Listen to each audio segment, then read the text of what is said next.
for this weekend because we'll fall. Yeah, I need it. especially for the people that go to work. Gosh.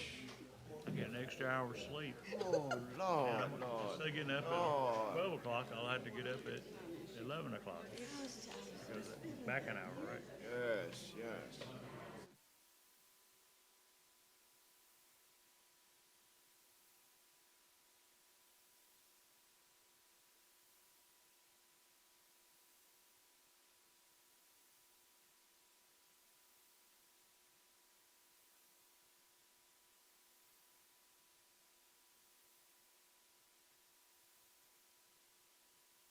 I don't know what they're here for. 709. Yeah. See you. Yeah, I didn't see anything.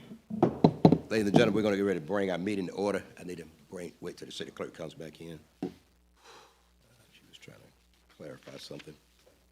Oh, Miss James disappeared. No, she's on, she's. She's trying to clarify an issue. Ladies and gentlemen, if you will, please ensure that your cell phones are in a silent position. Okay.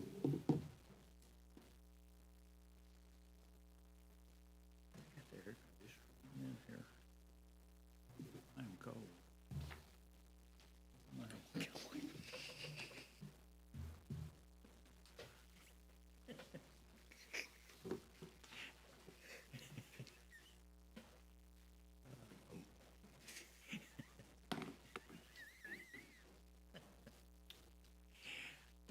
I was just wanting you to feel the coldness.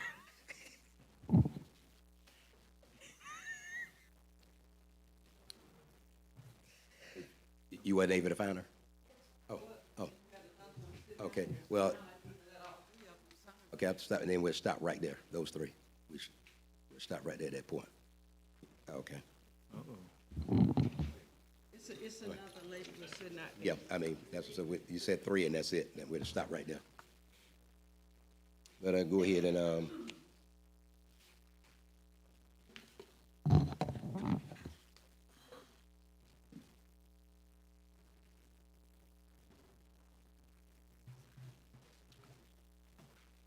just-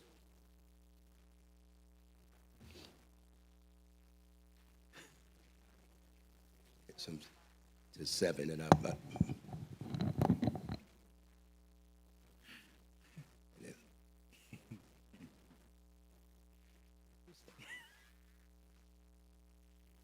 Trying to control. It, okay. Members, at this point, we're going to call our meeting to order. City clerk will call the roll of council.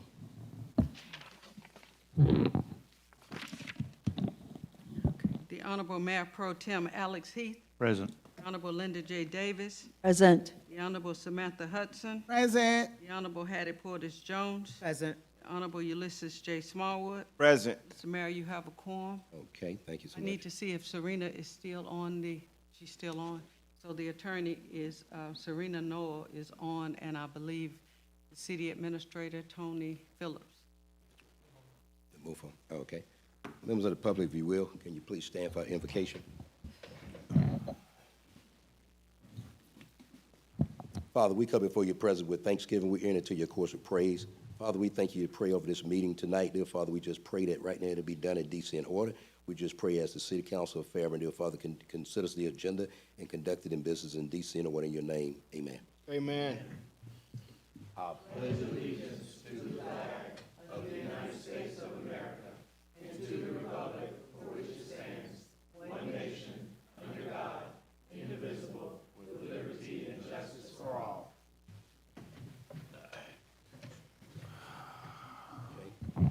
At this point, we don't have any presentation or proclamations. And so, members of council, I need to entertain a motion to adopt the agenda, but I need to move item number 2 to the regular agenda. So moved. Is there a motion? So moved. Second. Motion is made, properly second. All in favor say aye. Aye. All opposed? That motion carries. At this point, public comment, 30 minutes will be allocated for public comment. Each speaker shall be limited to 3 minutes. However, a speaker may transfer his or her 3 minutes to another speaker, but no speaker shall be permitted to speak for more than 6. Further in the event, if there's more than 10 speakers, how many speakers do we have? I have 6 We have speakers. 6, so we'll remain at the 3-minute interval. Issues raised at this time will be sent to the city administrator for a review, and responses will be provided at a later date. But at this point, go ahead and call our first speaker. Mike, are you ready? 3 minutes. Okay, the first, Ernie Brooks. Hello, everyone. So, I want to share a bulletin from the the Fairburn Economic Committee back from 2009. And the city manager was Mr. Jim Williams. He was instrumental in developing Peachtree City, and he was our city manager. And he was asked the question about what improvements in the next, what's coming up, and I just want to bring out 2 things. What areas are substantial on the agenda? And he said, reflecting back to 2003, 1, put the brakes on out-of-control residential development. Wow, the tide has turned, hasn't it? The other thing, he's got several things I just want to mention too. Develop first-class police and fire departments. Wow. So anyway, the tide has turned, and I don't want to sound too cynical. However, we're living in a time now where words are violence, and also silence is violence. I come from a place where silence is golden. But not being silenced tonight, I felt somewhat slighted and thought that this was unethical when you guys voted to increase your pension benefit monthly. You didn't include past leaders that sat on the council. You didn't. It's you guys and appointees. In 5 years, you're vested, and to me that just seemed a little unethical. And the only 2 people was Mr. Whitmore, Miss Hudson, that didn't get the memo or the email and spoke out and were not uncoupled from taxpayers. And it seems a little unethical to me that with the development that's going on now at a fast pace, you have an open access to the taxpayer's pocket to do whatever you want to do, and you don't want to include the taxpayer at the table to have a say-so. Now, you have an opportunity with the comp plan, et cetera, and LCI plan, but it's sort of like, here's a limited time when it comes down to being at the table with the issues. No, you're excluded because you may be considered a third-party beneficiary. So it's about control, in my opinion. So as you may or may not know, I've complained about townhouses being on my property. That's been removed in the LCI plan, but what's been put across the street at Milo Fisher and State Route 92 is an 8,000-foot retail space. That was changed from an 8,000-foot warehouse that was a part of the Milo Fisher development. That's now been moved. However, all this seems a little unethical to me because it seems like there's something else going on. And if I may, the city cemetery, why not do like Atlanta, Georgia does and turn it into a park? Time is up. Time's up. Speaker. Thank you for letting me vent. James Whitmore.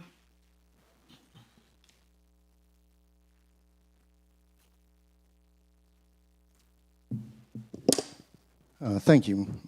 Good evening, Mayor and Council. good evening. I'm just standing before you. I'm full of joy, and I feel real good. There's been a long race, and the race is almost over.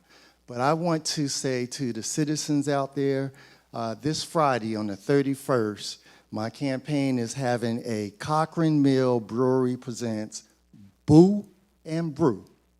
And we want to get the kids off the street and get them in a safe environment. I'm going to have Cowboy Fair Jones out there with horses for the individuals to ride. Going to have some live entertainment. Going to have food trucks. We're just going to have a good time as a Fairburn family. I ask you to come out. And my other comment is, Mr. Ernie, I do agree with you. I did not vote for that increase for mayor and council. I felt that going from a $48 to $100, $100 just wasn't right. I still stand here as not a member of council, but as a citizen, and I'm saying it wasn't right. But we understand because we know certain people are leaving this year, and they wanted to make sure that they had that $100 per year of service. Thank you. Thank you, sir. Next speaker. Anatavia Benson.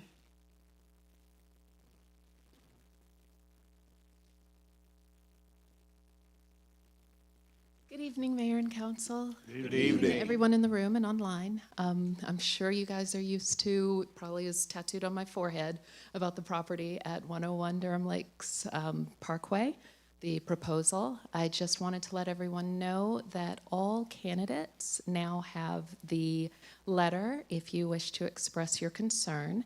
So for those who are residents of Durham Lakes, there is a letter for you. For those who are residents of the city of Fairburn outside of Durham Lakes, there's a letter for you. And it's also been translated into Spanish as well. So feel free to reach out to your candidates. Every single candidate has a letter. Everyone's in support of this. Also, kind of piggybacking off of that, as former Councilman Whitmore stated, we're just a few days until the election. And so with these 8 days that remain, I encourage everyone to check out all candidates' websites, get to know your candidates, get to know where their meet and greets are, because there are quite a few that are still up and going for these next 8 days. And more than anything, please get out and actually vote. It is so important that you exercise that right. You have no excuse.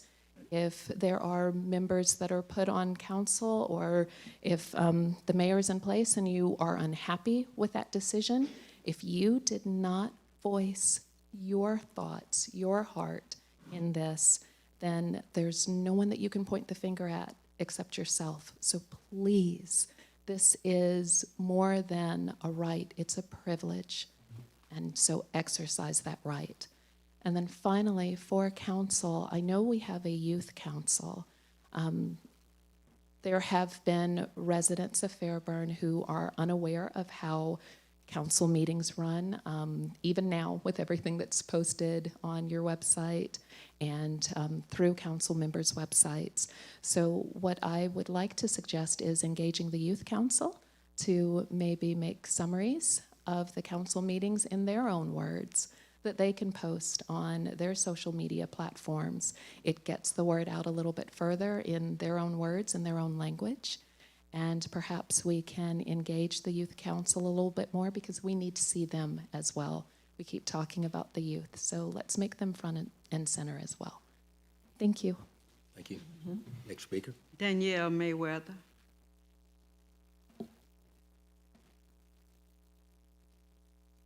Good evening, Mayor and members of City Council. Good evening. My name is Danielle Mayweather, and I'm here to address a serious concern regarding how my mother has been treated, someone who serves on City Council. Recently, attempts were made to deliver impeachment paperwork to her in ways that were completely inappropriate and unsafe. Individuals who are not police officers or city officials have come to our home trying to hand over these documents. On one occasion, a police officer even tried to force me to take the paperwork, claiming that because I'm at least 15 years old, I could accept it, even though my name wasn't on the document. This was not only improper, but put me and my family in uncomfortable and safe situations. At our home, we have a minor and a disabled adult. Having random unauthorized people show up at our door for official city business is dangerous and unacceptable. When someone comes onto my property and refuses to leave after being asked multiple times, that becomes a safety issue, and like any other resident, I have the right to protect myself, my home, and my family if I feel threatened. I also want to make it known that I'll be working with Fairburn Police Department to identify the individual who entered my property and refused to leave, also to figure out who gave that individual the paperwork. This situation should never have happened, and I hope the city takes steps to ensure that all official matters are handled through proper professional channels moving forward. I expected more care, professionalism, and respect for safety from the office of the mayor. No family should ever feel threatened or intimidated in their own home, especially not because of actions coming from city leadership. Thank you for your time and for listening to my concern. Thank you. Next speaker. Lee Watson. Good evening, Mayor and Council. Good evening. It's almost Halloween. I'm dressed as a historic preservation advocate. You're considering adoption of the comprehensive plan tonight. I strongly encourage that. It's a great plan. It will serve the city well. The important thing with the plan is to implement it, so I certainly hope that the next steps recommended for implementation will be seriously and regularly followed. On those, I have two comments, and I think my written comments were included in the agenda package. Simply would request that community work program items NC1 and NC2, that the start date for those be changed to 2026. NC1 is forming a historic preservation commission, and that's actually been talked about here for years, so I don't see any reason to delay. There's no cost associated with that.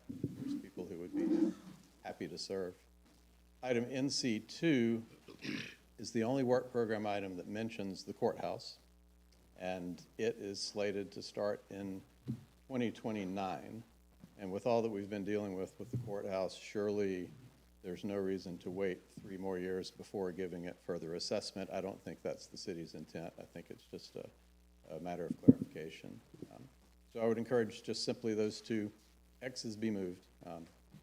A couple additional items. I noticed on your agenda tonight you have pending approval for tree trimming.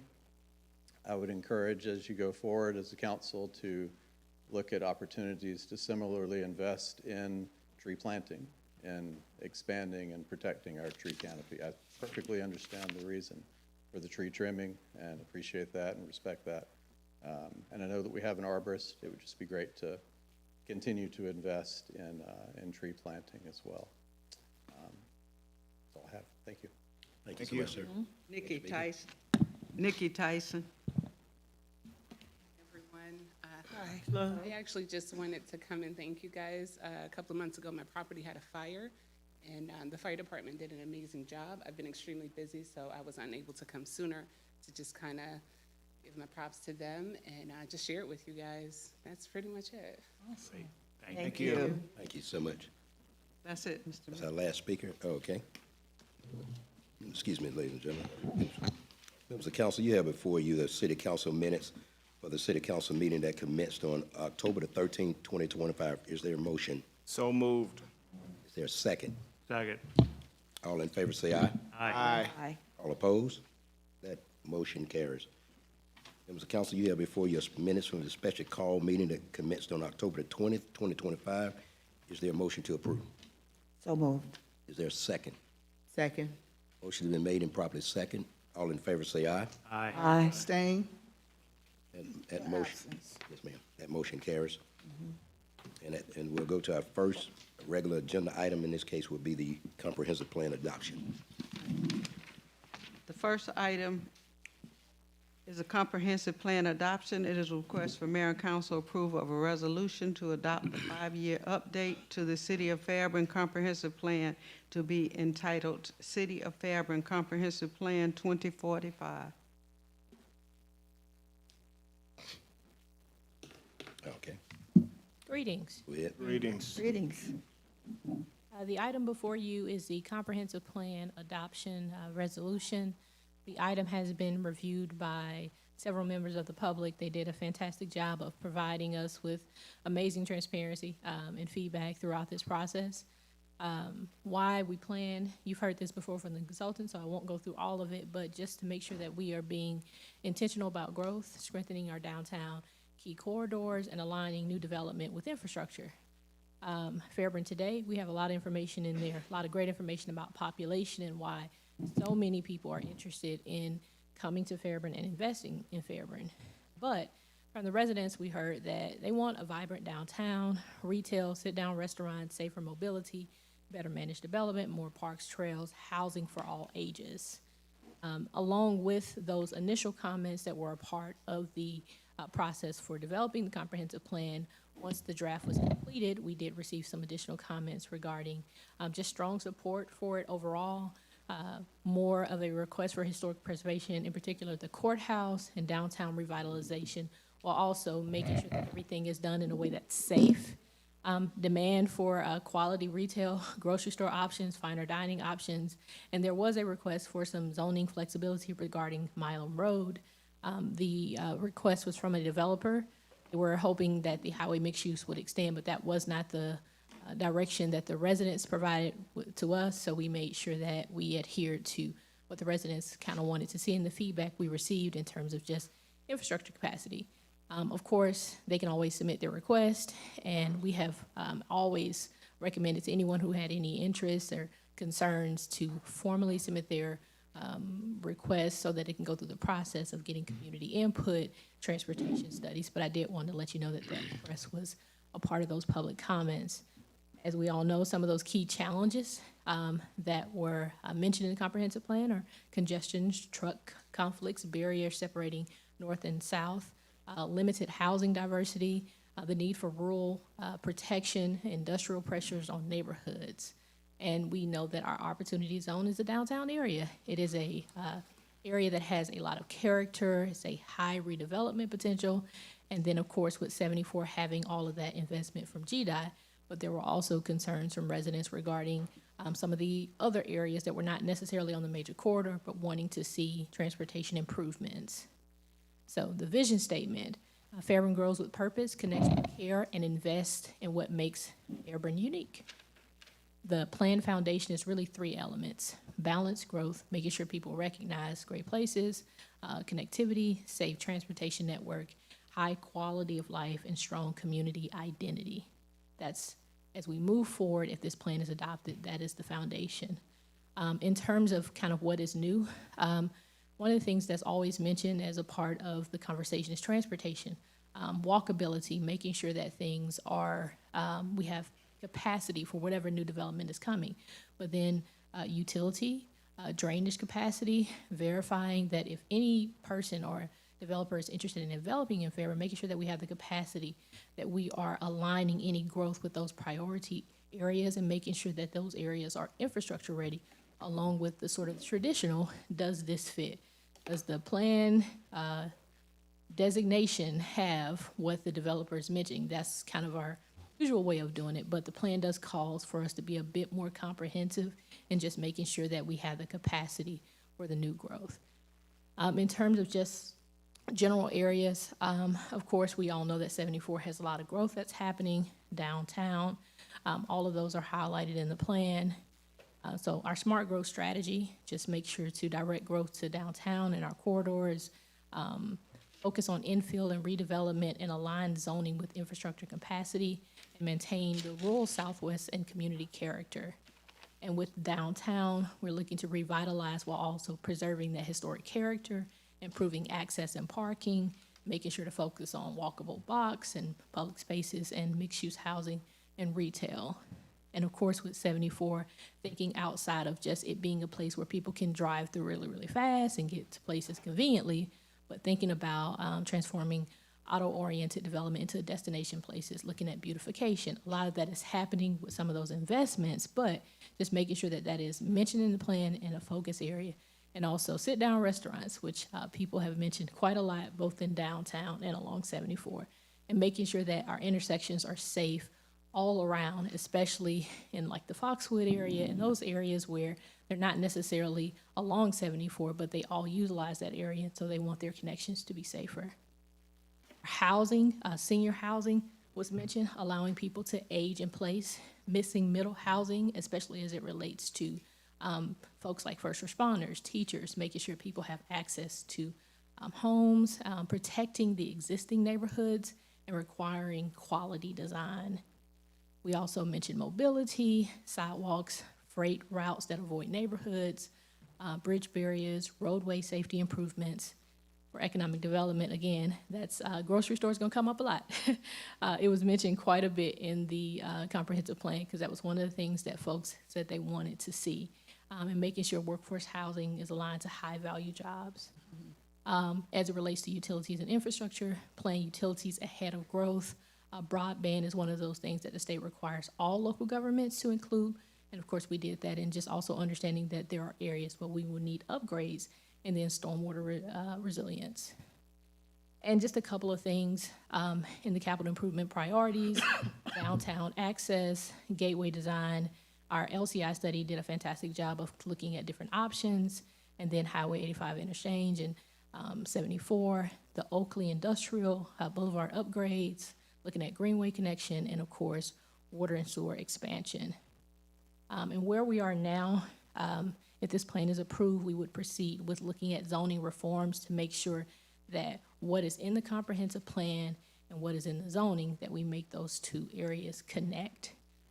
We do have an audit that's also in the comprehensive plan, so I would encourage everyone to look at that so you can see where those gaps are and where we need improvements, and then also establishing design standards. And as we move toward the future, of course, where investments are available, truck routing, industrial performance standards, things of that nature. And with anything, you know, you want to look at what are your key performance indicators. Years from now, when people are looking at our comprehensive plan, we want to make sure that they are limited vacancies downtown, that we have multiple retail options, what are our crash rates, housing diversity, infrastructure keeping pace with growth. Those are our success measures. In closing, we know that Fairburn is situated to succeed when we lead with growth and purpose. The next step is the item before you, is the adoption, and then for council to prioritize some of those items at the back of the plan so we can actually start implementing, and sort of, as always, maintaining that ongoing community engagement. As Mr. Walton mentioned, the plan is one thing, the implementation is an entirely different thing, and it does take some time. But I think if we continue to look at it, revisit it, and actually put some time frames on this that may be moved up if that's the will of council. But that is our comprehensive plan, and I know that was a lot of information all at once. I did breathe. Okay.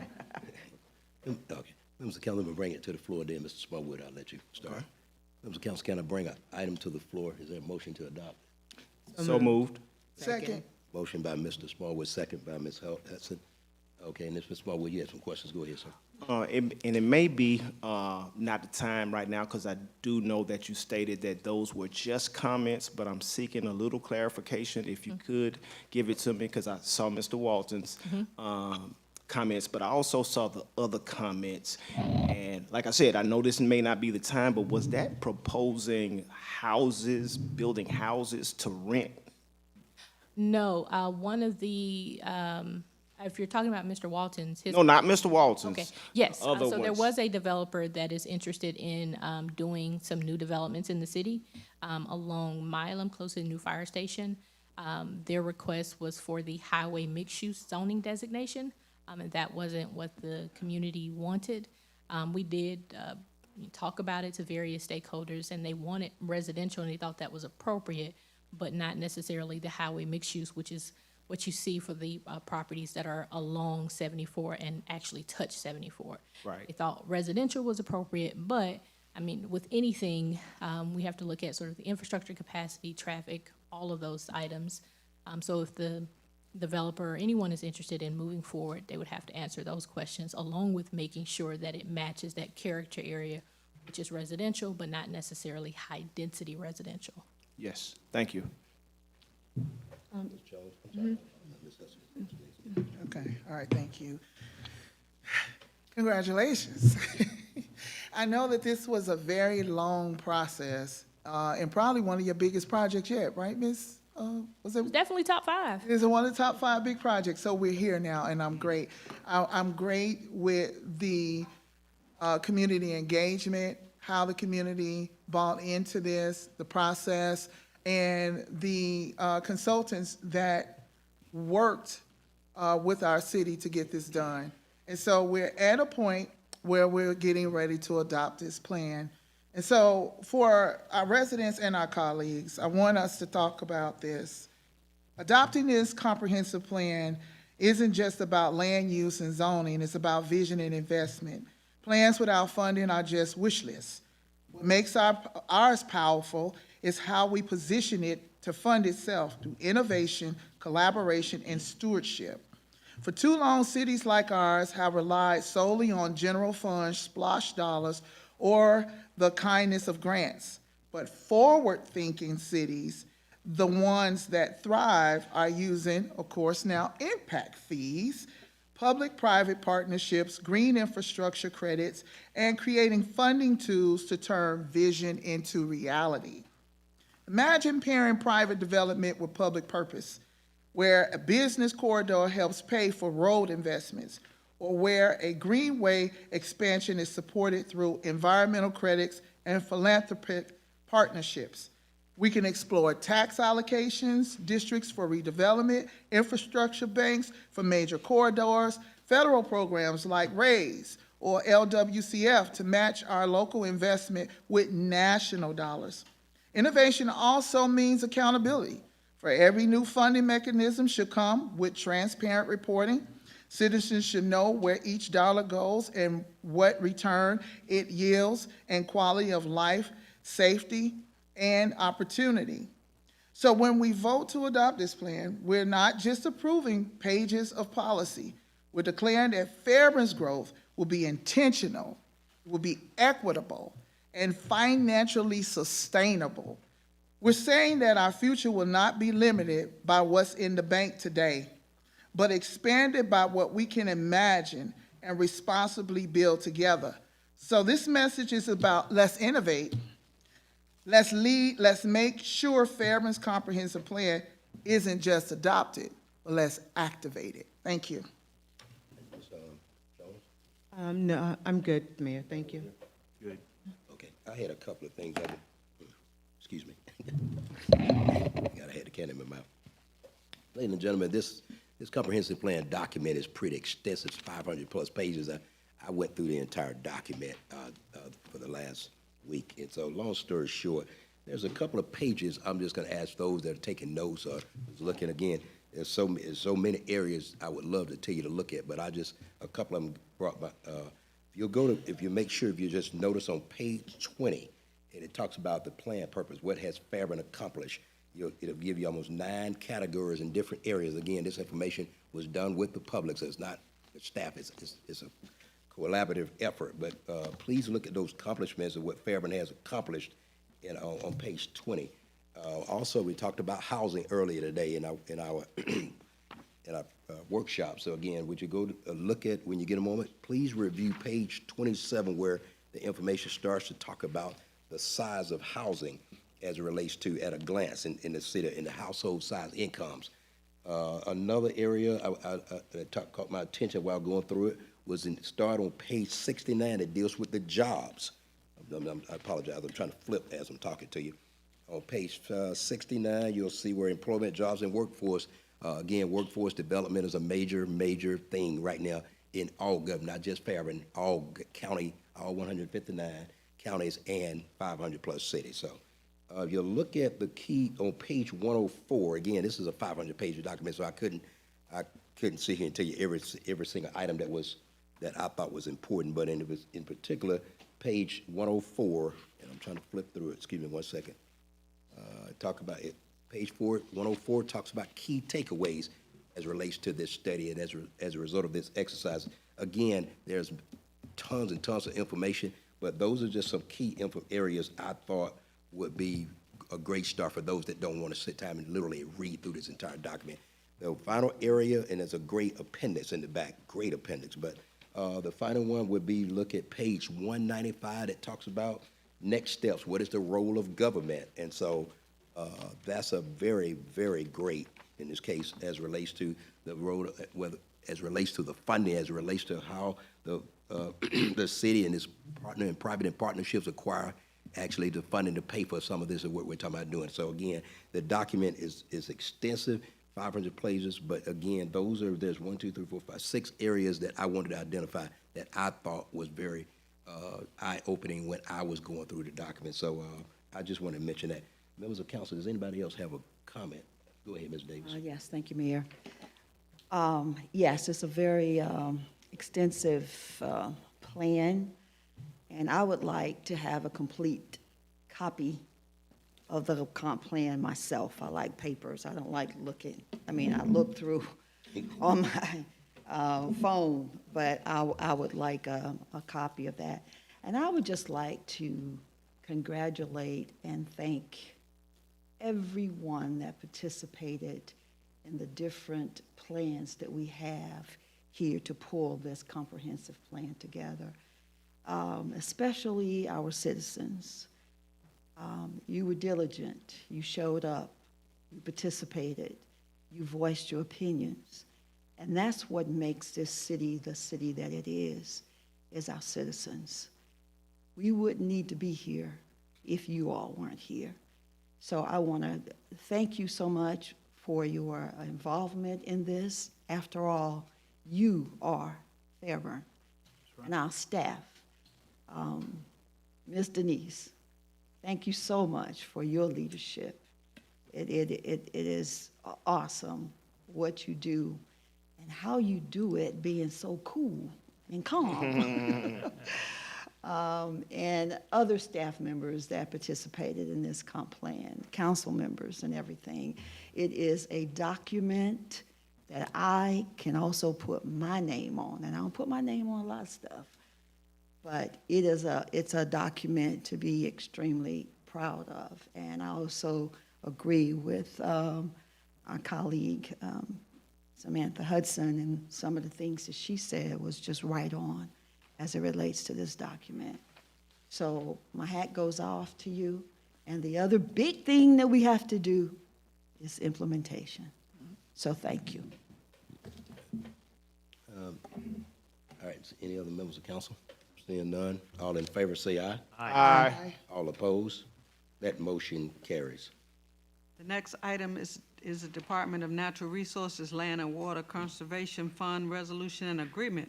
It is a request for mayor and council approval of a resolution authorizing the mayor to accept a grant donation in the amount of $440,855.40 from the Department of Natural Resources, Land and Water Conservation with specific conditions to the city of Fairburn, and for the mayor to execute the agreement.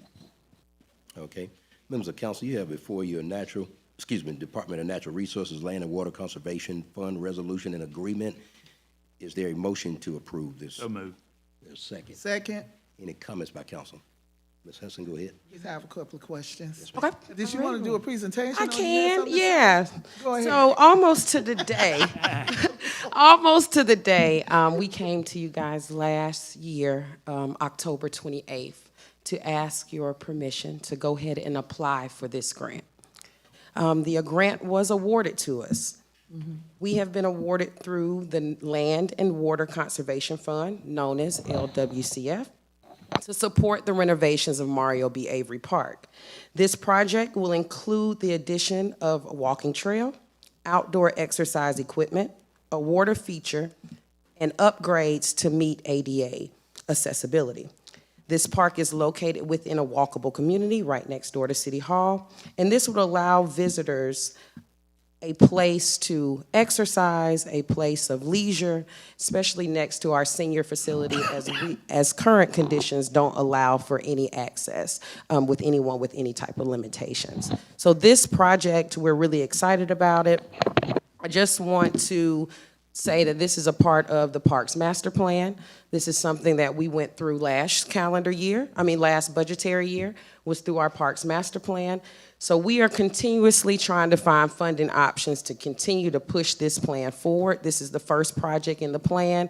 Our second will be renovations to our baseball complex that mayor and council approved through this budget year. It's just a phased approach that we'll continue to phase out to hopefully at some point get through that $202 million budget that the Parks Master Plan has put on us for a complete renovation. But we'll continue to find funding. I want to just thank Ms. Evelina with our grants department, with our grants consulting, Jada Berry, Ms. Chris, Lester, and Denise, who helped push this to the finish line as we needed a lot of documents to get this to where we are today. So thank you. Okay, Ms. Hudson. Thank you, good job. So you talked about upgrades. So are we going to use the entire 440,855 and 40 cents on one area? Or are we going to look to see if we can make improvements in Duncan Park in one of our most higher use areas to kind of push us forward? So this grant is specific to this location. So with the federal dollars, we have to follow what we applied for. But that doesn't mean that we're not showing attention to Duncan Park.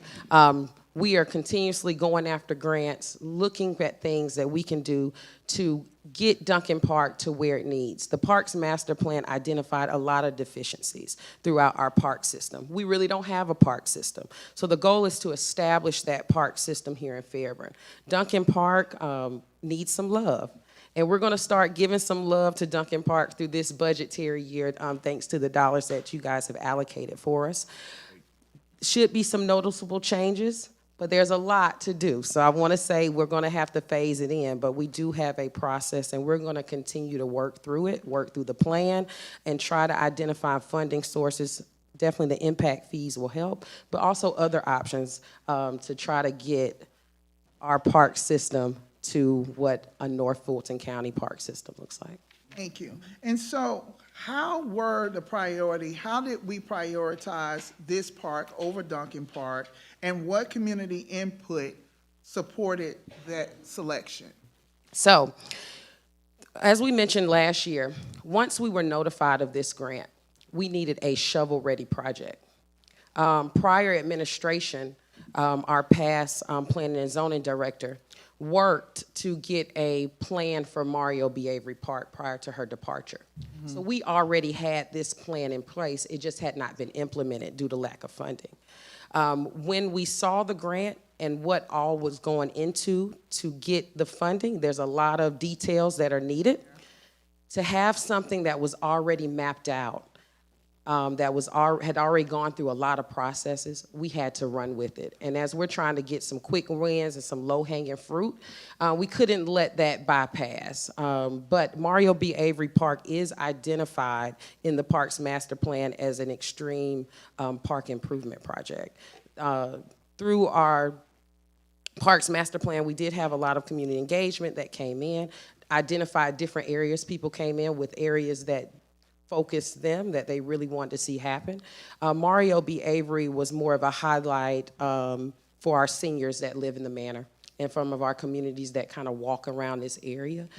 There are no stairs. There's nothing leading down to that park, especially with being highly senior used. That was just a big priority to get an ADA upgrades. So I want to make sure that I'm clear. The community feedback that you got was not specific to the Mario B. Avery Park, but specific to the park's master plan.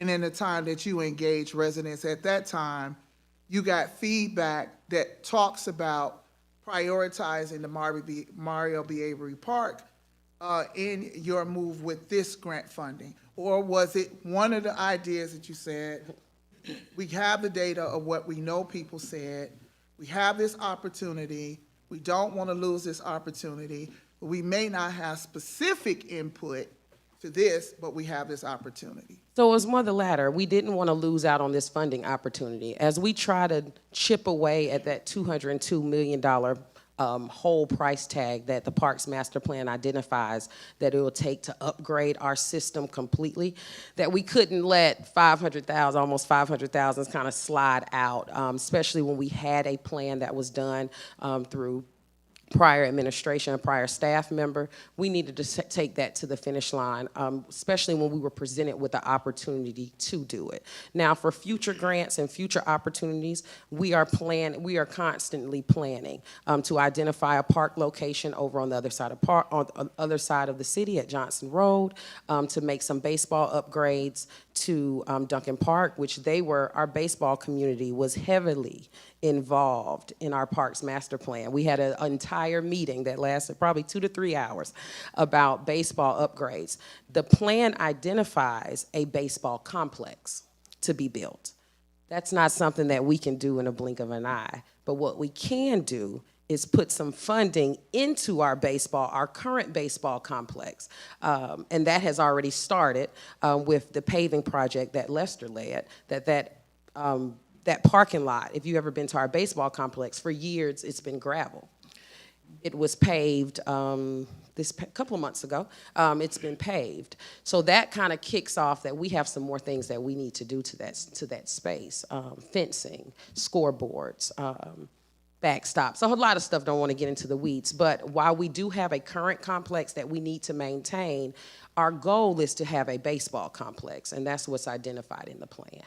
Good. This is the final comment. Great job on receiving a grant, but I want to go back and show where we missed opportunities. We had an existing plan in place, and we already knew that this was something that we needed. The missed opportunity and the gap, how we get from there to the low-hanging fruit and let's get it, and we bypass residents, this is just a missed opportunity. We had the opportunity and we missed it. So we had something existing, it wasn't new. We knew this what we wanted to do. We know that when we're writing grants, it's a lot of paperwork and time frame. I write them all the time. But we cannot exclude ever our residents and having a voice in that plan. So great job on securing this and securing the bag and moving toward the vision of the master plan. But when we have something on record and we know it's existing, it really was a missed opportunity. But thank you, congratulations. We just want to encourage especially the community, to give that feedback. When we did the Parks Master Plan, we put out a lot of material. We put out T-shirt giveaways. We gave away pool tickets to try to encourage people to complete the survey. Out of 16,000 residents, 17,000 residents, we only had less than 300 people complete the survey at the time. We had in-person meetings as well. So we'll continue to push. Even if you have ideas, we have an open door policy here at the Fairburn Parks and Recreation Department. We're always listening to ideas. We'll continue to consider ideas as we move forward, because we know everyone has to work together, and this is a product that we want the city to be proud of in the community. Ms. Davis and then Ms. Jones. I want to thank you, Ms. Scott, for doing this grant in Muriel Avery's Park. I see our seniors at the manor coming, walking. It's in walking distance for them. A lot of them don't have cars. And I see them sitting over there, just kind of sitting. So I think this was an excellent idea to go after this grant, particularly for that park, because I think I know it is a great access for our seniors at the manor, because I see them over there. Now, it would really be a park for them to do more than just sit and to get out of their apartments and everything. So, job well done. Thank you so much for your leadership. Ms. Jones. Yes, I too want to, first of all, say congratulations on receiving the grant award and for taking the initiative to submit it when you identified the opportunity. The grant or the project was shovel-ready because the previous planning director had involved the citizens in discussing what was needed in Mario B. Avery Park. And so citizen input was involved in that, but we just didn't have the funding for it until now. So to say that there was no citizen involvement is not true. There was. Secondly, I have had several meetings at the manor, and they have asked me, every single one of them, when are we going to do something about Mario B. Avery Park? They talk about how they use the park all the time. And some of them who could not use it because of the decline, they are concerned about losing their balance and not being able to walk because the park is not level. Being able to sit, not all are able to do that. So to have the park ADA accessible, which, there was a conversation about whether this building was ADA accessible. It is, but they didn't know exactly how to access the ADA accessibility. So the residents will be overjoyed to hear that we've received a grant to upgrade that park and to make it ADA accessible. So my question to you is, what do I tell them? When do we begin this? And what's the estimated completion date? So within this year, we hope to. We have a planning meeting. I talked to staff at our last staff meeting that post the resolution being signed, we'll get together as a team and start putting together our calendar. Once we put the calendar together, we'll definitely share that with mayor and council, so you'll be able to let residents know about that timeline. But we'll do some things to help. Okay, thank you. And then my second question, which I've gotten a lot of questions regarding this as well, is what are the plans for the city to be engaged with the World Cup coming to the Atlanta area? I know that Mr. Phillips has had some conversations with you about developing some plans, and that included in your budget for fiscal year 25-26 are some dollars to implement some things. So are you prepared to talk a little bit about that? So just last week, Sylvia gathered us for a meeting with the ATL Airport District there to attract the World Cup crowd and visitors to Fairburn. So one of the things that was definitely highlighted, it was our turf field and our grass field and our James and Eric Berry Athletic Complex. We'll work with ATL Airport District, as well as over the years, we've implemented soccer through a vendor that we've used over the last couple of years, and they are very integrated into the World Cup. So we'll continue to lean on them with direction. We'll continue to work with Atlanta Airport District. They're gonna come out and actually do a site visit here and help identify some opportunities where we can, whether it's watch parties, practices, or just bringing the community down to our park, we'll continue to push that. And they'll also give us some recommendations. That was something I asked in the meeting. Give us some recommendations that will make our facility more welcoming forward. So we recently added some bleachers there because we know we needed bleachers on our grass field, so those were recently added. But just to see what other ideas they may have that will make us more marketable for them.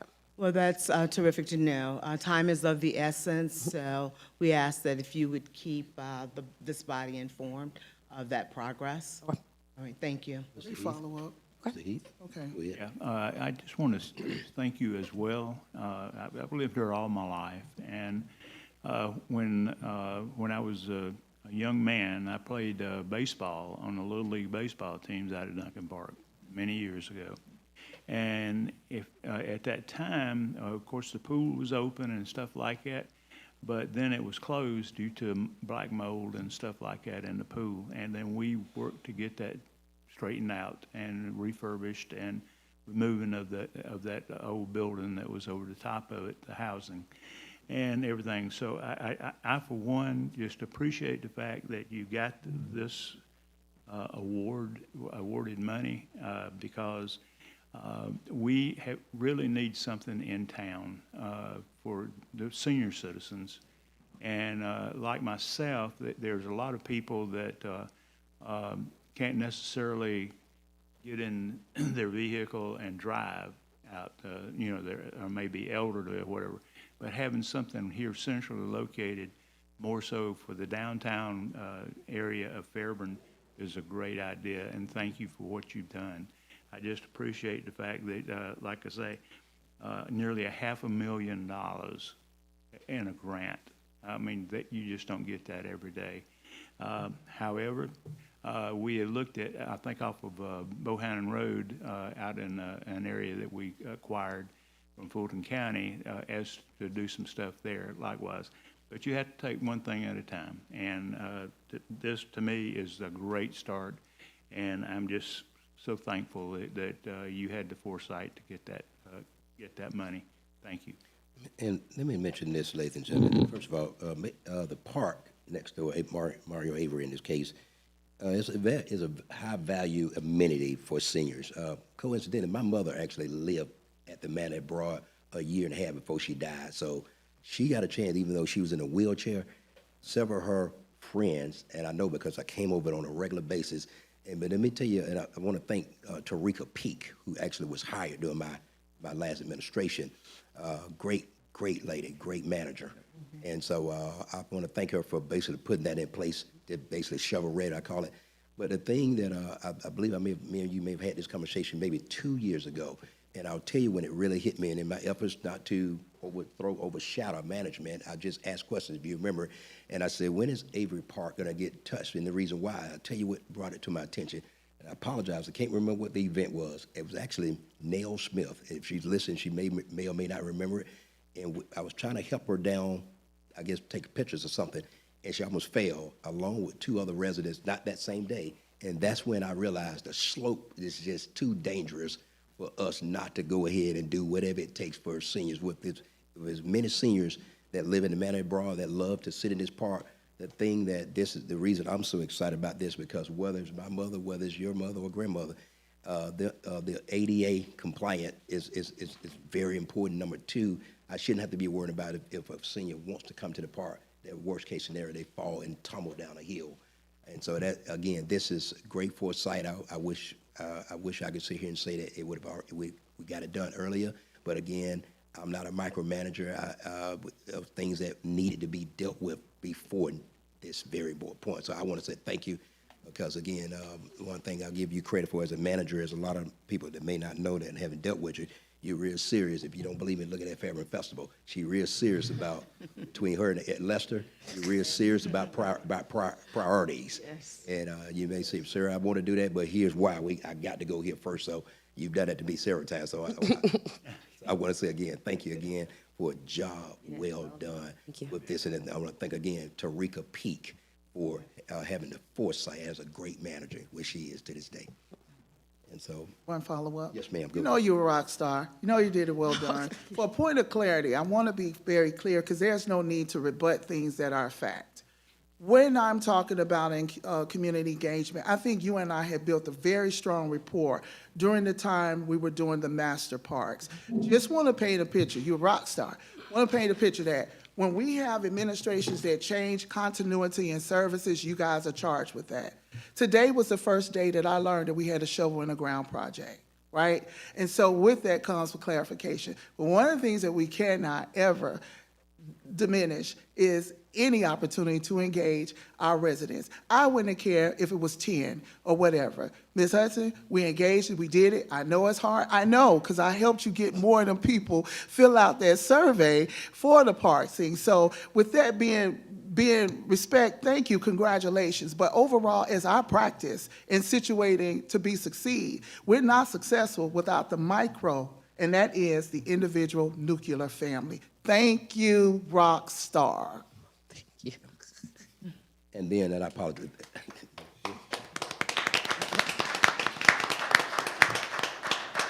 A lot of pressure right here.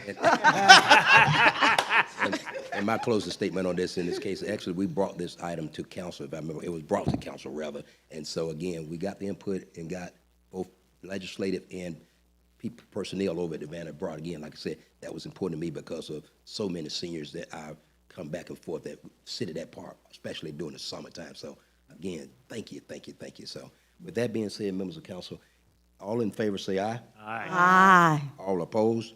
That motion carries. Thank you so much.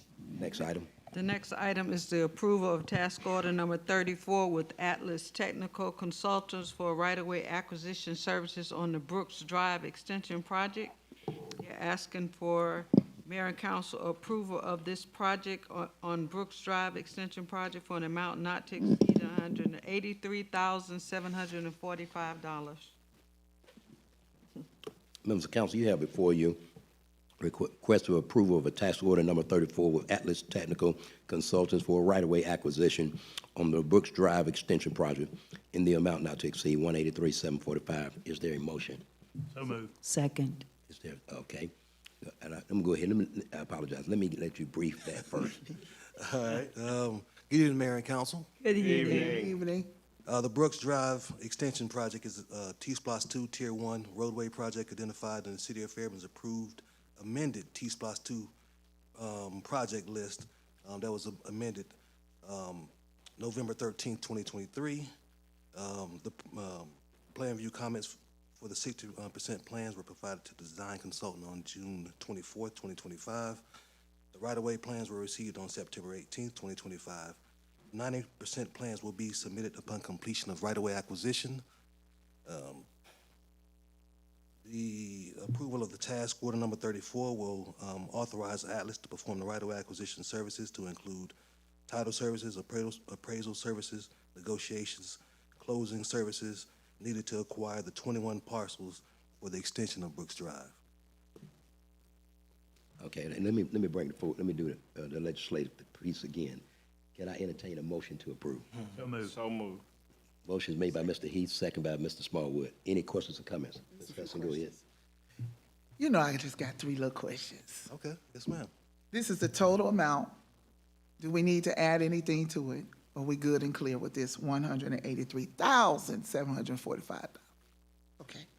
So, you're the expert on this. You got to give me a tutorial. So how does the right-of-way acquisition align with the projected traffic volume or economic development needs in that corridor?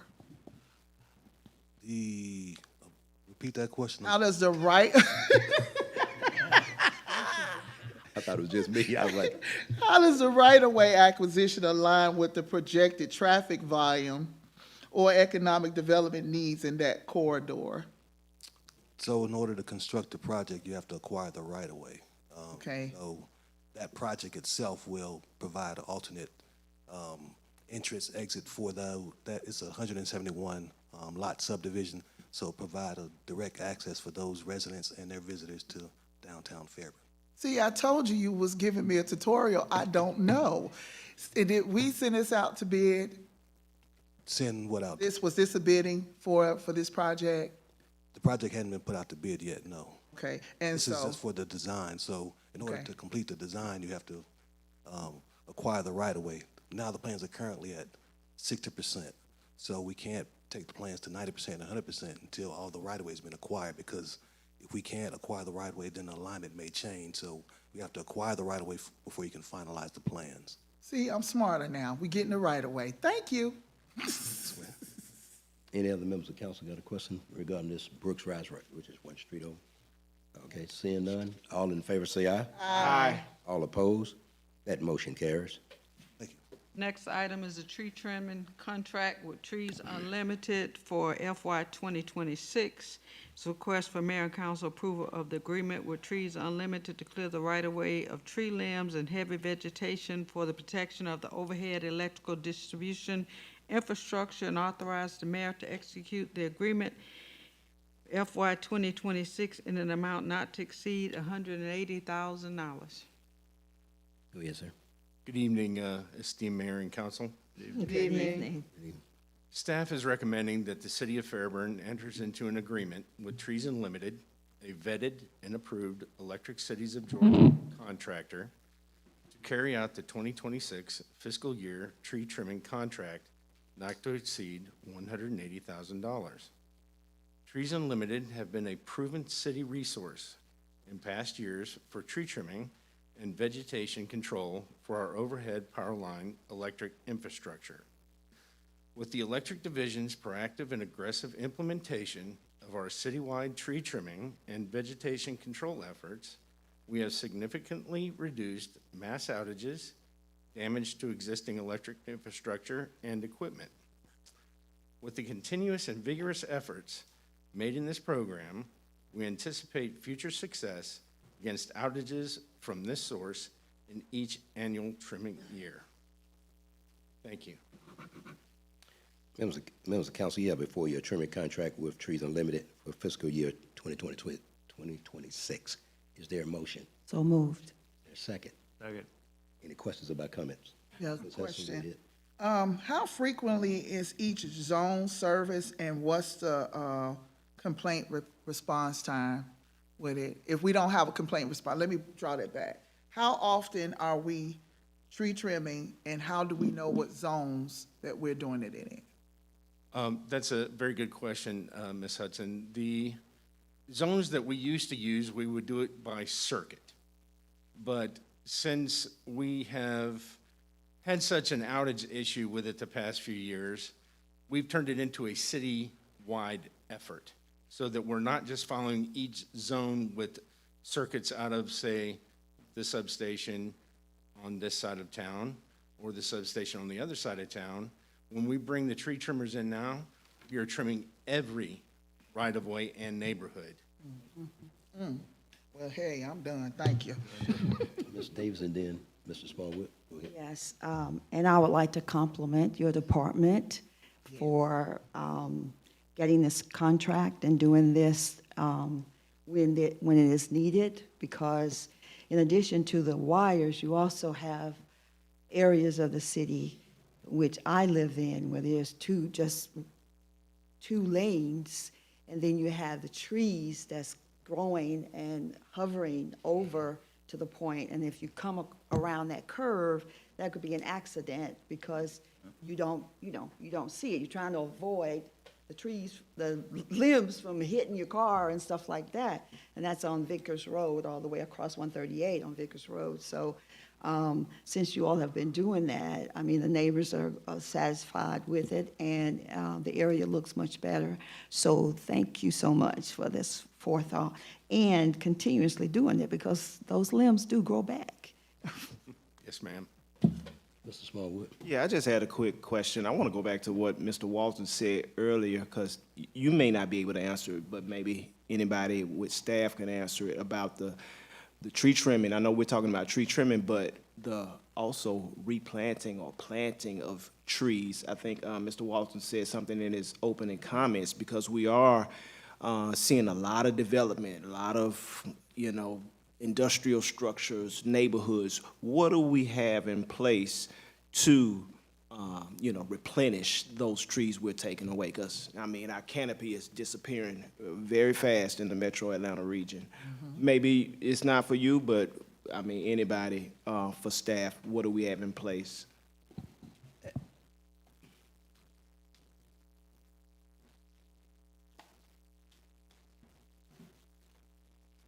So right now, we have the tree bank. So whenever development comes into Fairburn, if they don't meet the tree density or recompense requirements, they have to pay into the tree bank. We in turn use those funds in the tree bank to provide landscaping on public improvement projects. So all the public improvement projects where you see all the grass and the trees that we install as a part of those projects are done with tree bank funds. So they pay into a fund, but they don't actually replant or, We replant them. Oh, okay, Right. okay. So right now, I think we have about, because we've used them on, just say for instance, the Duncan Park Road project. That project is going to be about $300,000 in landscape. We're going to use tree bank funds to pay for that. Okay. Oakland Industrial Boulevard left turn lane project is about $200,000 in tree bank funds. We're going to pay for that. So instead of using T-SPOTS funds or general funds, we use tree bank funds to pay for that. Okay, thank you. Any other members of council? Lester, why, since you're talking about tree bank, the question, the I-85 interchange project, all the clearing that's going out there. Right. It was a lot of clearing. That was me. Oh. I said right. Oh. They're going to put it back. You got to clear in order to build it. No, I know. And I was They're just. going to put it back, truly. It's a Yes, sir. significant. And I know, I'm very familiar with what this is going to look like. I guess my question would be, since you brought a tree bank, I was just wondering, I know we were blessed not to have to really spend a lot of money with that, so we won't be. We won't spend a dime on that. Okay. That's all federal and state funded. So Perfect. that $81 million is, Yeah. none of it's coming out of city pockets. Gotcha. That was my only question. Members of council, any other questions? Seeing none, all in favor say aye. Aye. All opposed? That motion carries. Next item. Thank you. Utilities might as well stay. The next item is a bid award recommendation for ITB 25-06 to Helix Grading and Utilities. It is a request from Mayor and Council to award ITB to Helix Grading and Utilities in an amount not to exceed $73,000 for the Fairburn Water Main relocation project. Good evening, Mayor and Council. Good evening. Y'all out here on a rainy day. The Utility Department, specifically Water and Sewer Division, seeks the Mayor and Council approval to award ITB number 25-016 to Helix Grading and Utilities LLC for the Fairburn Water Main Relocation Project, I-85 at SR 74. The city of Fairburn has 3 water mains that need to be relocated to prevent work stoppages and conflicts with the Georgia Department of Transportation. This work is required to avoid conflicts with the proposed storm lines for the project. The contractor will vertically relocate all 3 water mains at the locations that are identified on the GDOT plans. The city's contracted engineering firm, Integrated Science and Engineer, ISE, assisted staff during the competitive bidding process. This included responding to requests for information, issuing the agenda, and making the contract award recommendation. ITB number 25-016 closed on October the 7th, 2025, with 10 vendors responding. Helix Grading and Utilities, LLC, is recommended for award as the lowest and most responsive bidder. References were contacted and provided positive feedback, confirming the contractor's qualifications and successful completion of similar projects. ISE found that Helix Grading and Utilities, LLC, met all qualifications outlined in the bidding documents and is well qualified to perform the work. Staff recommends for mayor and council to award the contract to Helix Grading and Utilities, LLC, for the total amount of $73,000. Are there any questions? Members of council, you have the item before you for a bid award recommendation for Helix Grading and Utilities, LLC. Is there a motion? So moved. Second. Motion is made and properly second. Any questions or comments by council? Yes, Go ahead, Ms. question. Sessom. What risk assessments was conducted regarding this need? This is by what, the I-85 SR? Yes, right down where they're doing the, right at 85, where they're building all the streets and it's finna do the overhang for the highway. What the technique that they used basically were potholding. Potholding is where you use specific equipment that drills down into the street and gives the depth and the length of what you need for to not hit these pipes. Once they were discovered, it found out that they had to be remapped and lowered to a certain degree so that they would not, so it would be milled over and paved to the new standards they need according to their plans. Okay, cool. And so does this relocation align with upcoming development or state infrastructure upgrades in that interchange area? Well, so far we've discovered those, but you know, during the course of time, age, and sometimes doing map constructions, this is why you have to go through this process of potholing to make sure you don't hit anything that's old and not mapped out. But as far as this is concerned, this is what they need immediately. Okay, so we can assume, like you said, you're finding things out, that you will be coming back for possibly more support as you see, because we got a lot of development going on. And you said that, hey, we opened this up and we potholed it and we're gonna deal with what we found. So it is safe to say that you could possibly, in this process, moving forward, come back before council to make other upgrades in the infrastructure. That's correct. It's a Okay. possibility. Thank you so much. Anyone other? Only question I had for you, in this case being the lowest bidder, and I was looking for that. I've got all this stuff tabbed. What was the major difference between the lowest bidder and the highest in terms of? Well, as far as that, let me do this here. I have John Nolan here with Integrated Science. Yes. Explain the process that it went through, a little bit more in depth. Okay. Yes, so I don't have the exact numbers, but off the top of my head, I believe the highest bid was around 250,000. Correct. The lowest bid, about 73,000. Great. And so normally, I review bids and solicitation. Normally there's an item or something in this case that Oh, so again, there's 3 items for Yes. this. One is mobilization. Okay. The mobilization. The other one is lowering the actual line and all the fittings and materials that comes with that, and the last one is traffic control. Okay. So I believe the actual lowering was one of the main differences Gotcha. to cause the vast price change. Gotcha. Mayor, also with the packet also that was presented, there are the individual vendors. Yes. Their bid numbers as well. Correct. Yeah. Any other members of council have a question? Seeing none, all in favor, say aye. Aye. All opposed? That motion carries. Next item is emergency repair ratification. Request mayor and council approval to pay the invoices from Civil Works for emergency repair work to water main, storm catch basin, and sewer manholes at various locations around the city in an amount not to exceed $71,000. Members of council, you have before your water sewer emergency repair ratification. Is there a motion? Motion to approve. Is there a second? Second. Second by Ms. Davis. Any questions or comments by council? One count. Yes, ma'am, go ahead.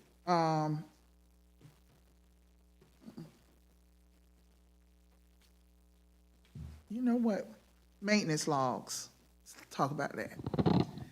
Will maintenance logs be centralized under the fire chief's office for audit or performance review? No, I'm sorry. He'll be ready ahead of time. Have we considered an on-call or retainer model to better manage unplanned infrastructure costs? That's correct. After seeing some of the things that we have seen, that's in progress now with procurement. Thank you. Can staff provide incident reports for each location required, including causes and mitigation steps to prevent reoccurrences? At this time, most of the ones that we have been storm drain and safety hazards, to which that they were emergencies and the ones that came up unexpectedly, like 7940 Sonoy Road. It had a damaged catch drain, and also the storm drain was crushed. So we had to hurry up and do that to keep that safety hazard, and also from flooding out that area with heavy rains. So we had to move immediately on that. And one of the special skills with that is that each of the storm drain, you have to form that structure. You have to form that outlet there, and that takes concrete curing and so forth. So those are some of the challenges that we meet doing processes like this. Thank you. And we have a lot of challenges around emergency repairs right now. It's like we're catching up, we're behind. So my last question would be, what criteria defines an emergency repair? And is there a policy requiring council notification within a set time frame? Well, we always deem that emergency is either as a safety hazard or it causing some kind of obstruction, or the repair is so specialized that it'll cause more damage if we don't immediately take care of it. But those are the criteria that we do use, and also that criteria, we will use that when we do the on-call as well during procurement. Do you feel that it's something we need to go ahead and officially adopt and define this emergency information, since we've been having a lot of emergencies lately, and sometimes the emergencies aren't as much of an emergency, but I'm sure, like myself, many other council members get calls about these water main breaks and things that's happening in people's yards. So I just, from a policy standpoint, to strengthen the work that you do we need to define that and put it in print so everybody would know what constitutes an emergency? So when you get that call at 3 a.m. in the morning, it's an emergency. Well, it's greatly needed, and two things we do stress out of that. One thing is safety, other is liability. Because, like you say, a sinkhole will perform, it will do overnight. And then you're looking at, I'm just using this as an example. You have a sinkhole that's formed. The emergency has to go right then, because you got school buses, you got people traveling through, and some of these happen before we even can try to mobilize and get straight. So this is almost immediately. This is not a time for to try to hunt and find things to do. It's time to respond immediately. Thank you. So I can look forward, I'm looking forward to that conceptualization of that coming to council to review that, because you talked about two very important things, safety and liability. Yes. So when we draft policy, especially in the areas that promote quality of life, water main breaks, utilities, things, and the people who have to go out and respond to that, and thinking about where we are as a city right now as it relates to our liability insurance and being self-insured. So I'm thinking deeper and I'm thinking forward that we conceptualize what those emergency instances are to protect our staff, to make sure that our citizens receive the quality that they need, and we overall know how we're operating in this area. Thank you so much for all your hard work. Mr. Martin, you have really been a shining star, shining light here in the city of Fairburn, and your expertise have not gone unnoticed. And I'm very grateful that we have had you with our city this long. You truly have been a very wise and a great contribution to this city. Thank you so much for your hard work. Thank you.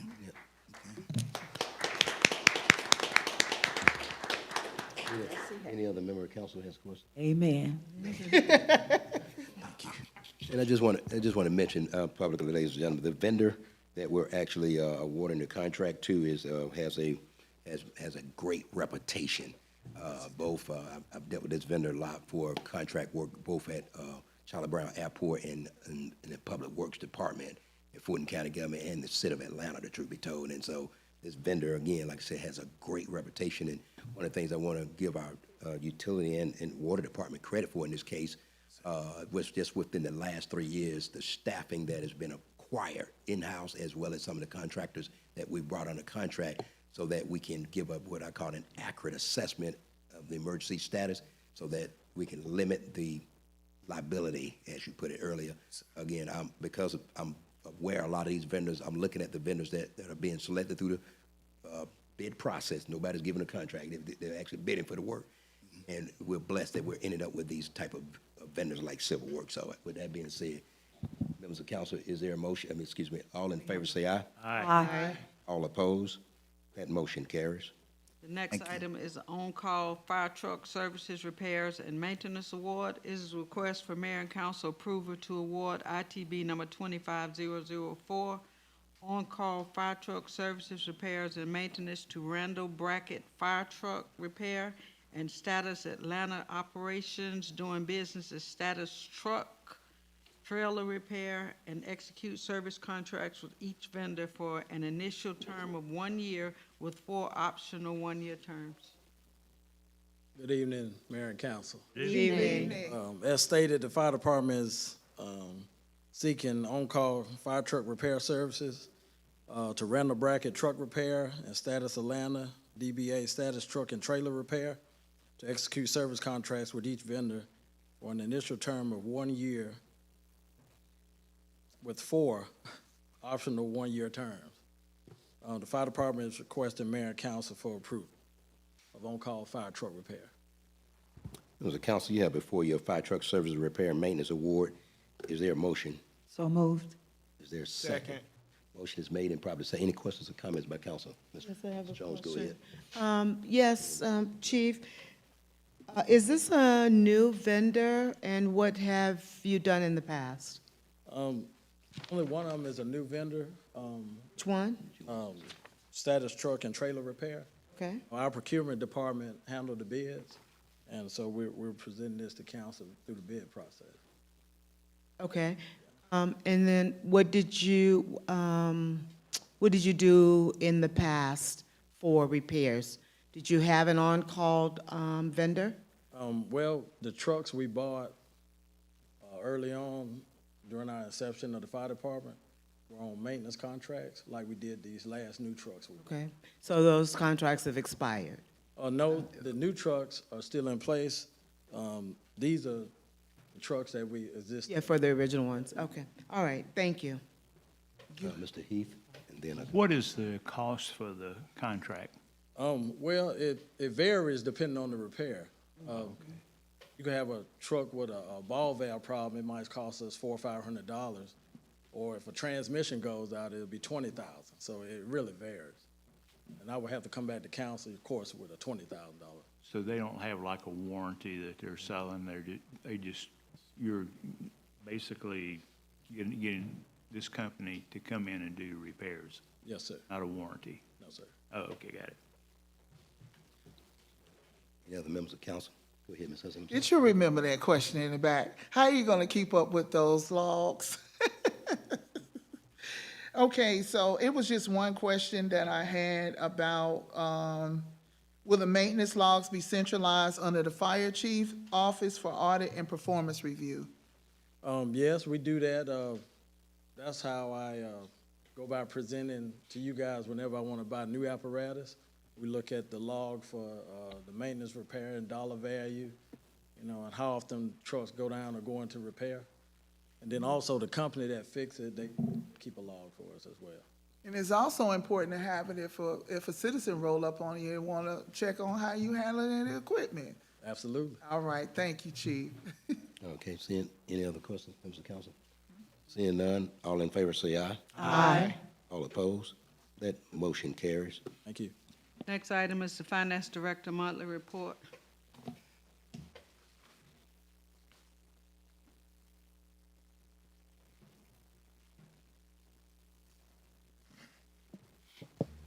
Good evening, Mayor and Council. Good evening. Good evening.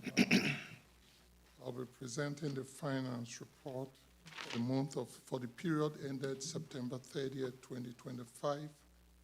For the period ended September 30th, 2025, revenue exceeded expenditure by 8.6 million. Year-to-date general fund revenue received was 34.5 million, while the expenditure disbursed was 25.8 million. As at September 30th, the city had, wait a minute, okay, sorry.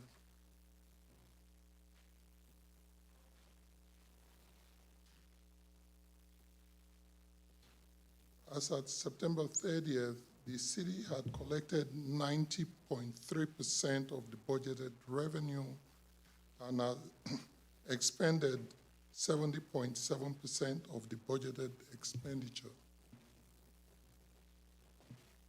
The next page, excuse me. The next page shows the revenue and expenditure comparison for 2-year period, that is from 2023-24 fiscal year to 2024-25 fiscal year. The fund balance as at the end of 2024-25 was 31 million. That's on the next page. And the next page shows the general fund revenue for the period as at the end of September 2025. You have the first column, you have the budgeted revenue. The second column shows the month-to-date collection and year-to-date collection and the percentage for the year-to-date collection, which is at the bottom, you see 90.27%. And the next page also shows the expenditure for the same period. Excuse me. The budget for this, the first column shows the budget, the next column shows the month-to-date collection, expended amount, and the... Hit your clicker for your hit your clicker for your next page. There you go. Let me see. No. No. Going The other way. Okay. There you go. we are. And the third column shows the percentage for year-to-date expended, which is 70.68%. For the enterprise fund for the same period, the revenue, as at the end of September, year-to-date revenue exceeded expenditure by 2.5 million. The enterprise revenue received totaled 26.4 million, while the expenditures disbursed was 24 million. For the same period, the city collected, as at the end of September, the city had collected 93% of the budgeted revenue, while 84% of the budgeted expenditure for the same period as well.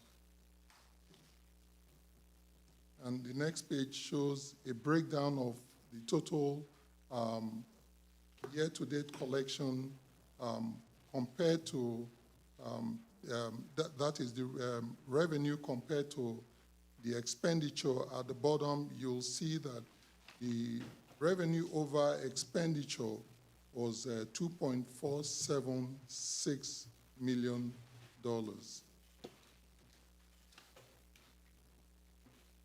And the last page, the second to the last page, shows the two-year comparison. That is the 2023-24 and 2024-25 fiscal years.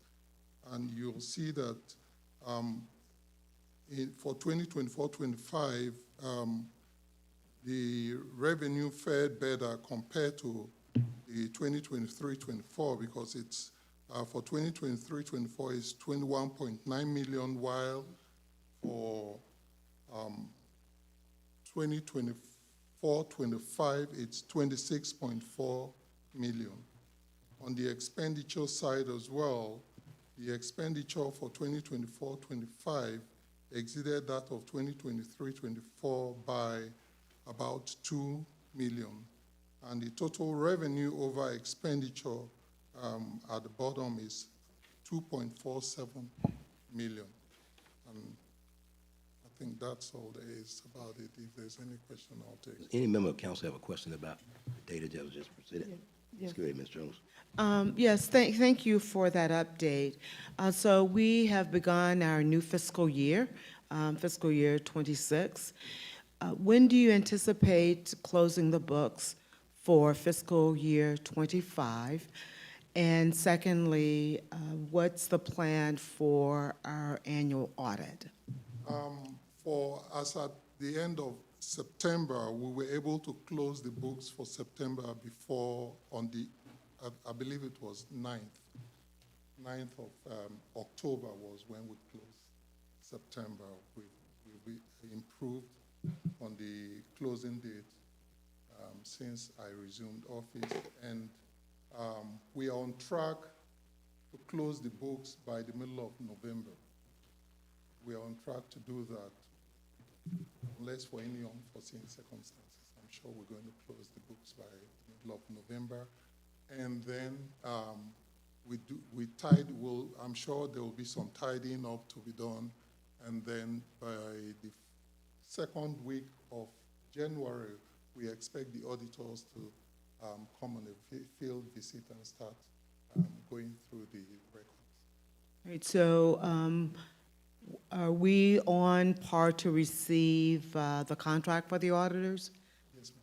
Okay, do you know when we might receive that? The contract. The contract for the auditors, yes. I thought the auditors are already on contract with us. I'm not sure. So could Alden you? and Jenkins?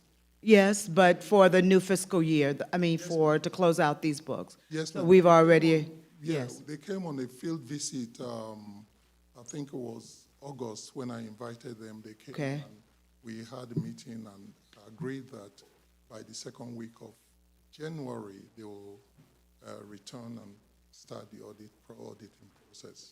And we can anticipate the actually audit report then, its presentation to mayor and council, usually 3 months, 4 months? Okay.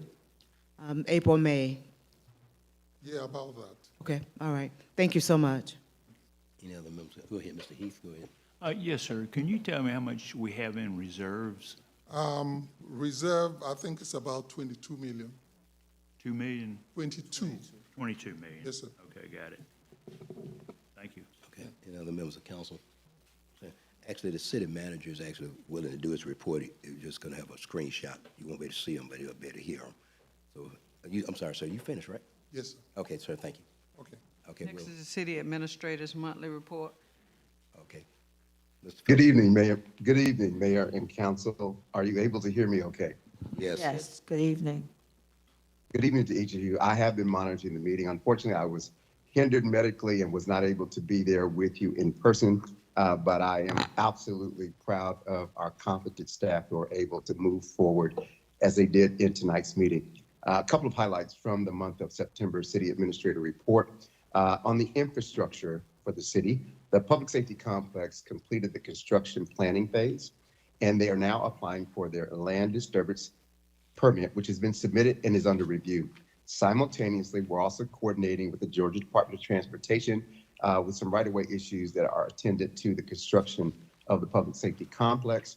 Some really great news that I'm sure all of you and our residents will be happy about is that Utilities Department has completed the Rivertown Road overhead to underground improvement project. It is now entering its very final stage. The power transfer was done earlier this month, and so we're looking forward to bringing that full presentation to you very shortly.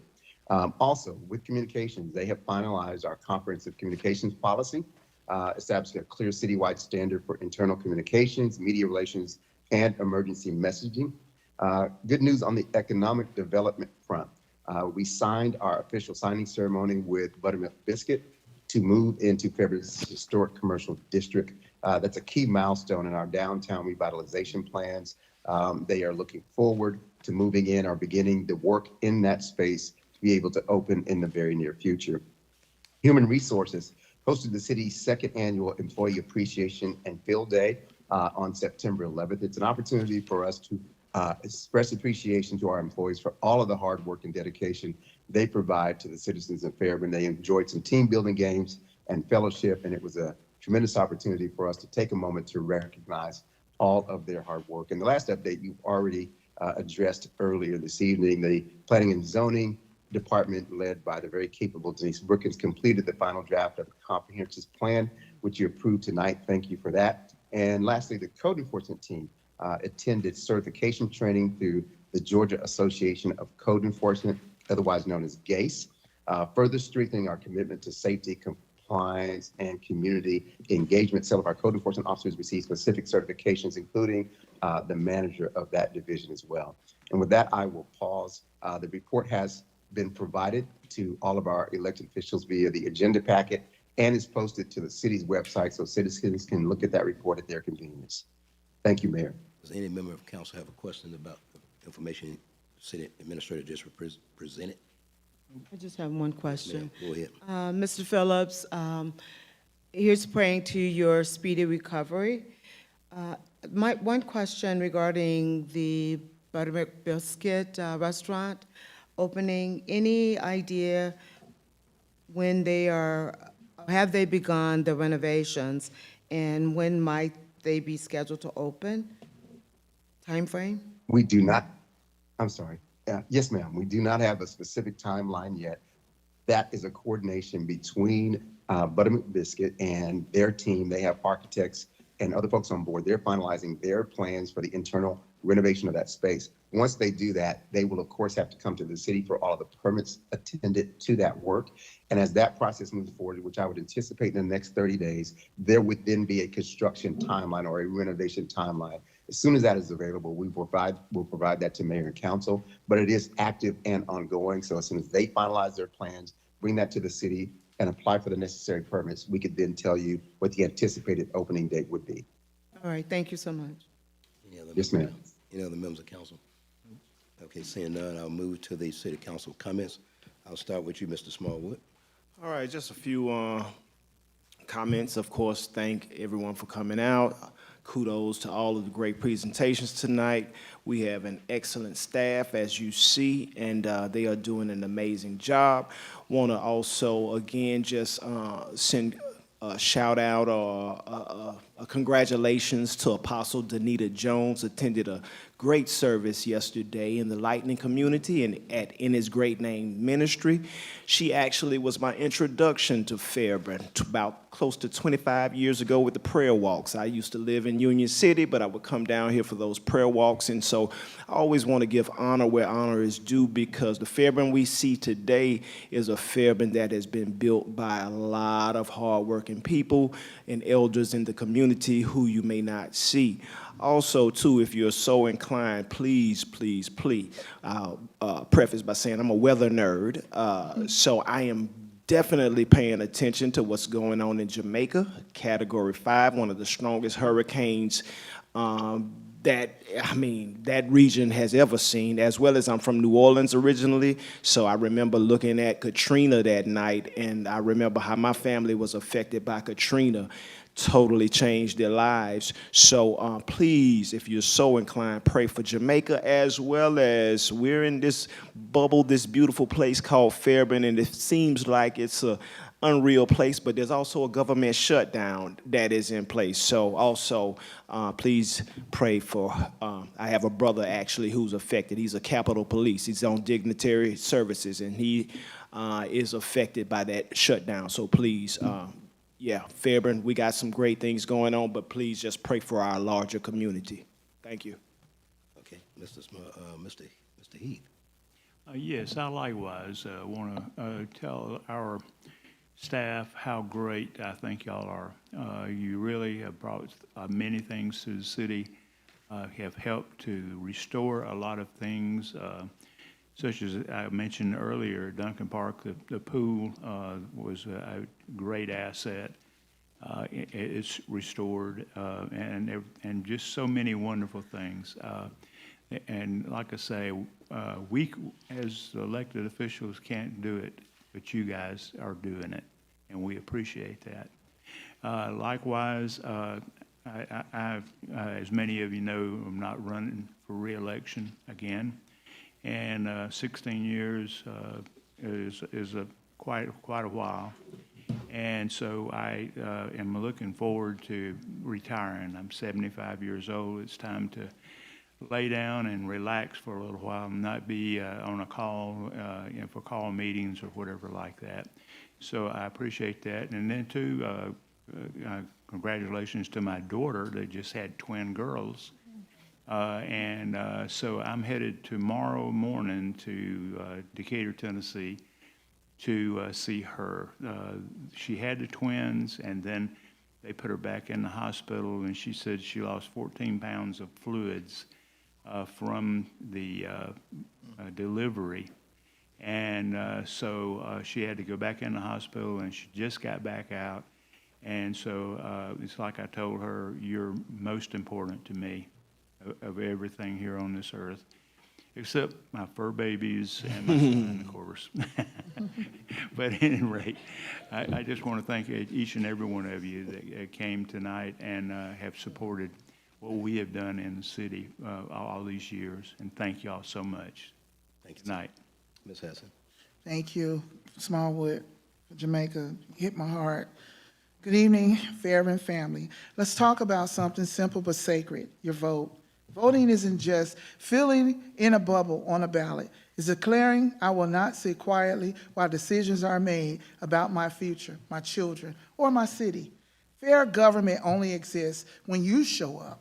It's not supposed to be a castle with closed doors. It's the people's house. Every ordinance, every budget, every plan should reflect the heartbeat of the citizens who built this community. When we vote, when you vote, you're not choosing sides, you're choosing service. You're saying that fairness still matters, that integrity still matters, that you expect your leaders to listen, not lecture, to build bridges, not barricades. Government at its best is a mirror. It should reflect the people's values, not the ego of a few. When it stops listening, it loses its way. But when citizens rise, participate, and demand transparency, government finds its true north again, service over self. So don't let apathy win this election. Don't let fear or frustration steal your voice. The ballot box is your microphone, and every vote echoes through the halls of this city. Let's keep Fairburn fair. Let's make sure every voice counts, every vote counts, and every leader remembers who they serve. Because when the people lead, government follows. And that, my friends, is what democracy looks like. I want to thank Smallwood for talking about Jamaica, because my husband is in the direct eye of that storm. And so I just want you guys to continue to lift up Jamaica and those residents who are here from the island who I've heard from today about their concern, that we stand in prayer with our Caribbean friends and our family here in Fairburn. La Jamaica. All right, thank you, Ms. Ms. Davis. Thank you, Mayor. I think I've commented enough tonight, but I will send up prayers for the people in Jamaica. Thank you. Okay, Ms. Jones. I too want to send up prayers for Jamaica and their families and the families that are here, and to you, Councilwoman Hudson, and your husband. And to you, Councilman Heath. It is great news that your daughter is doing so much better, and safe travels as you go and meet your new grand twins. A shout out to Langston Hughes, whom they received, they won the debate tournament in Milton, Georgia this past weekend, earning a second place sweepstakes overall. And they were won the 4 top speaker awards. What a huge accomplishment on one of our schools right here in our neighborhood. So a shout out to them. As been said earlier, we are blessed with the great staff that we have. They continue to make us proud and to help us to elevate this city. I'd like to also thank Parks and Recs, Mr. Berry and Ms. Jackson for the cancer walk that they organized last week in honor and celebration of the various cancer survivors. It was a huge participation, and we just want you to know that you continue to be in our thoughts and prayers. And with that, I will conclude. Thank you, Mayor. Okay. I just want to, again, thank the staff for the for the foresight dealing with the comprehensive plan and all the input that was given from the residents in this body, both current and former officials. We were really blessed to get that document that was actually manifested. I want to mention, too, for FYI, I had a chance to review the body cam of information that was discussed earlier today during public comment. The city police department did it in decent order, and we did it by the policy. I also want to mention and thank the staff again for the phenomenal job. I went to the Atlanta Regional Commission's State of the Region address, and numerous elected officials and consulting firms that were here, unknown to me, at the Fairburn Festival, and all they could talk about was the level of diversity they saw, as well as the level of professionalism, I guess, as it relates to dealing with the staff. There were several of them talked about firemen on bicycles and stuff, and so the stuff, just the things you just don't know that people pay attention to. And then one of the things, too, they was very impressed as one elected official told me, how did you get that type of entertainment and nobody cusses, slips up and cuss? And so I said it was understood when we hired them that this is a family-oriented scenario. If you don't believe me, you saw the thousands of kids actually on one street over. So again, I want to just thank the staff. Then in final closing, Friday when we was with the seniors over there, Ms. Scott actually informed me that we had 125,000 views of the festival. I don't know if it was on, she said it was on our city Facebook or TikTok, I'm not sure. But as she put it to me, the secret is out. And so again, I want to thank all of our participants as well as our staff for making a day and made a mark in the city of Fairburn that'll never be erased. So with that said, we don't have an executive session, correct? Members of council, can I entertain a motion to adjourn? So moved. Second. Motion is made and second. All in favor say aye. Aye. All opposed? That motion carries.